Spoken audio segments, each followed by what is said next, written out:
sou Pedro Morato Gordo, sou CEO e um dos cofundadores da Zarf. Nós na Zarf somos especialistas em sistemas de pagamento e em gestão de tesouraria. Portanto, nós desenvolvemos soluções na área do software e na área do equipamento. E o que é que a nossa solução faz? A nossa solução automatiza parte deste processo. Portanto, durante o dia, os colaboradores depositando o dinheiro na nossa solução, que está ligada à nossa plataforma de gestão, que faz a divulgação em tempo real de todos os depósitos que são feitos. Isto, no final do dia, evita uma coisa que é importantíssima e que é responsável por gastar muito tempo nas empresas, que é não há erro. E porquê que não há erro? Porque eu, quando vou ao equipamento depositar parte do que tenho em caixa, o equipamento disponibiliza-me essa informação logo em tempo real, envia-me um e-mail e disponibiliza à empresa a dizer: o Pedro esteve aqui assim, eram 10h35, depositou 50 euros com 2 notas de 20 e uma de 10. E esta plataforma web, que é a grande inovação, põe em contacto em tempo real o colaborador, a empresa, uma empresa de transporte de valores e um banco.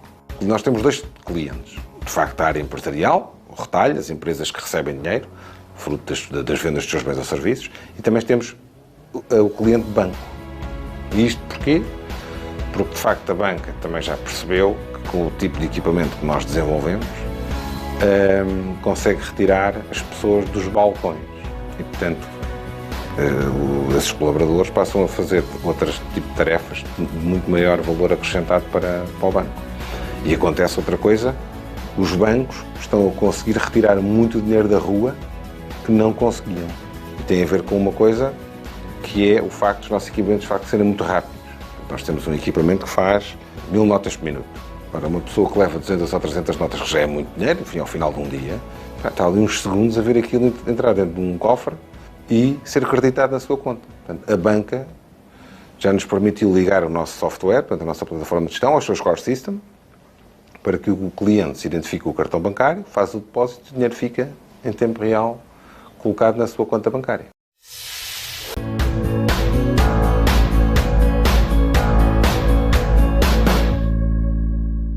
Estar no Web Summit para a Zarf é, mais uma vez, a validação. Portanto, nós temos um projeto que tem potencial. E tem potencial de ser um projeto que se pode escalar a nível mundial.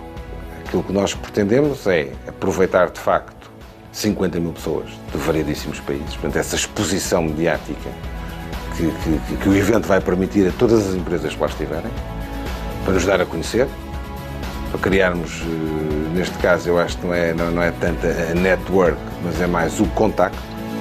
O evento que nos interessará é contactar pessoas e mostrar aquilo que fazemos.